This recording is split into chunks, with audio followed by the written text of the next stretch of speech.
Welcome back to the Deep Dive. Today we are exploring a legendary strategic battle out of Old Baghdad. We are. It's the story of how one man, the poet Abu Nuwas, turned a genie's death sentence into, well, a lifetime of luxury. So this is our deep dive into that source material. Yeah. And the mission for us is really clear, Varsha. It is. We want to unpack the specific, almost surgical strategy Abu Nuwas used. This isn't just a fairy tale. Okay. It's more like a masterclass in, exploiting an opponent's psychological weakness. Proving that sharp logic can beat brute magical force. Every time. That's exactly the shortcut we're looking for. Yeah. So we've got this fascinating excerpt that details the whole confrontation.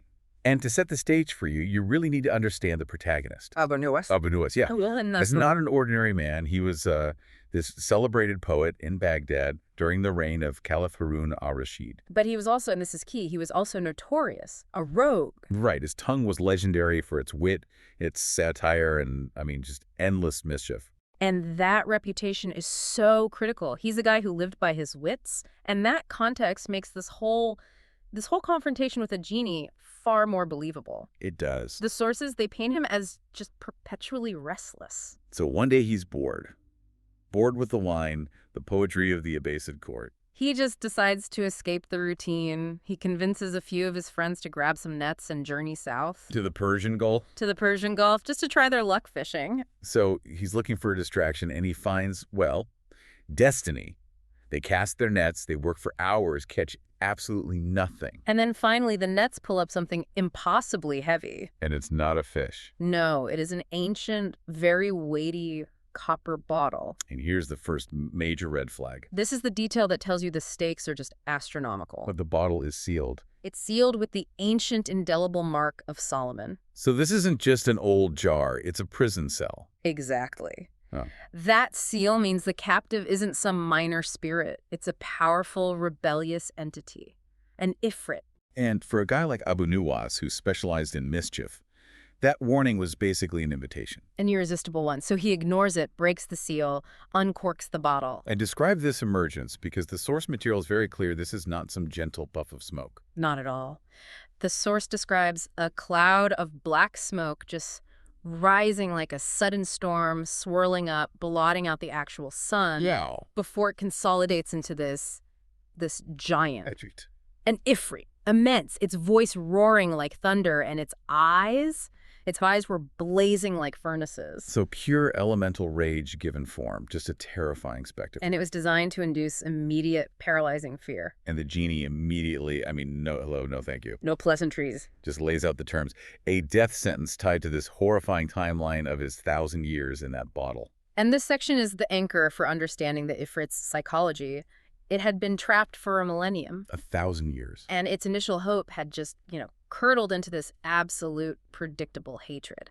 Let's break down that timeline because it really explains the immediate danger Abu Nuwas was in. So the ifrit was hopeful at first. For the first 500 years, the oath it took was one of generosity. Whoever frees me, I will grant him riches beyond his wildest dreams. Right. A pure, passive reward. A test of faith in humanity, maybe? But that hope faded. It did. After 500 years, nobody came, so the oath changed. For the next 300 years, the promise tightens up. It's no longer riches, it's just, I will grant him 3 wishes. Exactly. The reward is still there. It's still valuable, but it's less an outpouring of wealth and more of a transactional duty. It's a sign of diminishing patience. Definitely. So 800 years have now passed in solitary confinement. And that leaves the final 200 years. The period that leads right to this roaring giant. The last 2 centuries were spent in just absolute focused rage, that desire for reward. Gone. Completely replaced by a craving for vengeance. So the final oath was simple. Whoever frees me, I will slay on the spot. This creature wasn't looking for a master. It was looking for a victim to validate its own misery. That is such a chilling progression. It really shows that the Ifrit was defined by its confinement. It had become completely inflexible, mentally rigid. Right.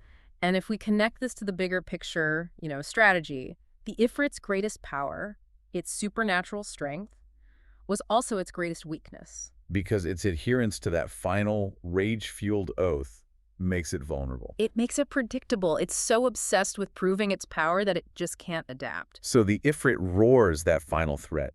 You have freed me. Prepare to die. And his friends are screaming. They're fleeing into the dunes. But Abu Nuwas, he just stands there, Yeah. smiling. What kind of nerve does it take to smile at that? I mean, it takes the nerve of someone who knows exactly how to read a person. Or a genie. He saw a psychological opening. Exactly. While his friends saw physical danger, Abu Nuwas realized the Ifrit wasn't driven by rational thought. It was driven by the overwhelming need to prove itself right. Okay, so let's unpack this moment. This is the ultimate genius move. He doesn't beg. He doesn't appeal to the other oaths. No, instead he just sort of casually scratches his beard and questions the genie's very reality. What does he say? He says, "Oh, mighty genie, you claim to be so immense, so powerful, but look at that little bottle." How could a being as huge as you ever fit inside that tiny copper jar?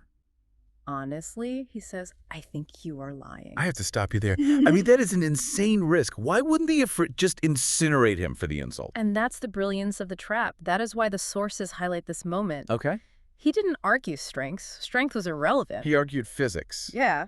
and honesty. Exactly. And to an entity obsessed with its own power and reputation being called a liar, or worse, being called small, It's a far greater offense. a much greater offense. The Ifrit's ego demanded immediate validation, and that need superseded its oath to kill. So its desire to prove its magnificence trumps its desire for revenge.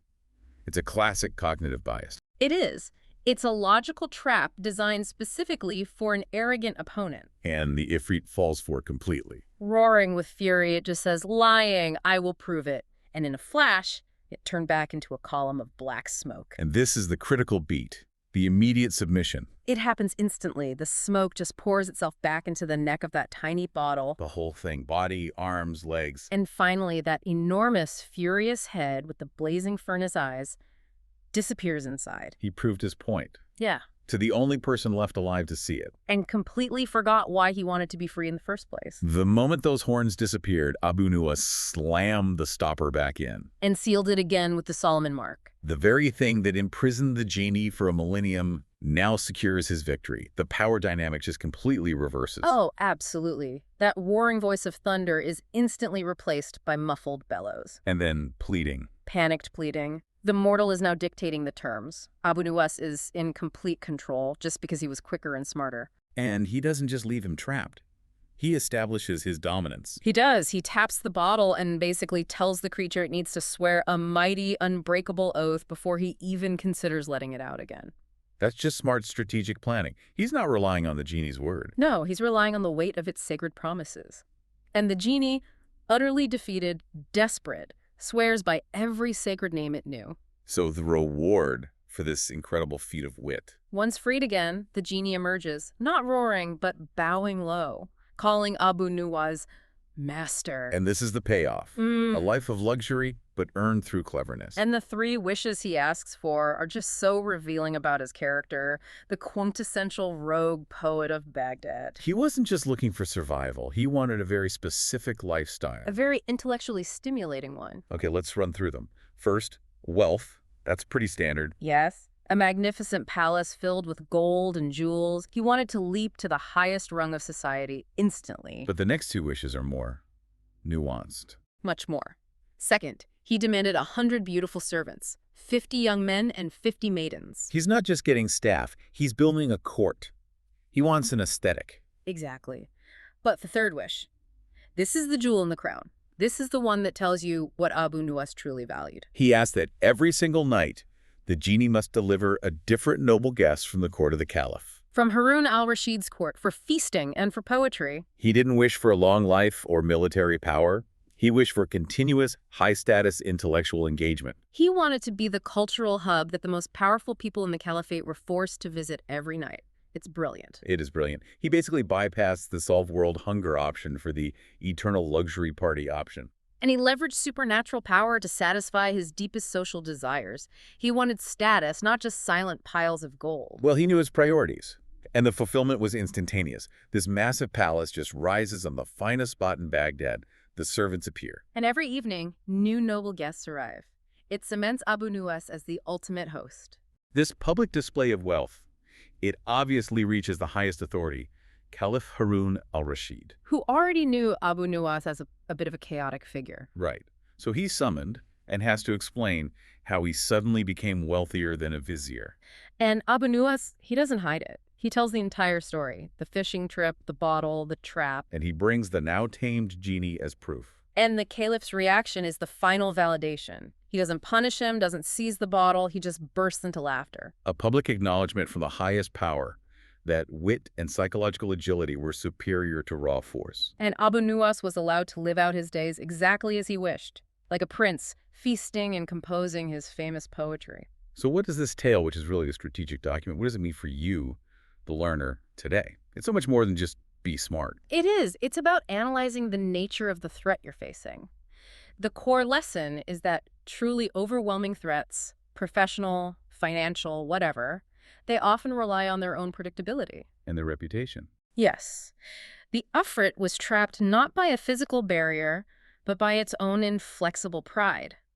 It had an internal logic that Abu Nuwas identified and just weaponized. He didn't try to beat the genie at its own game of strength. He changed the game entirely. To one of definition and truth. He made the Ifrit prove that it was worthy of its own massive reputation. And in doing so, tricked it into self-imprisonment. I mean, think about that in modern terms. You face a massive corporation, a rigid bureaucracy, an arrogant competitor. Fighting them head-on with equal force is usually suicide. Right. The strategic move is to question the core premise of their strength.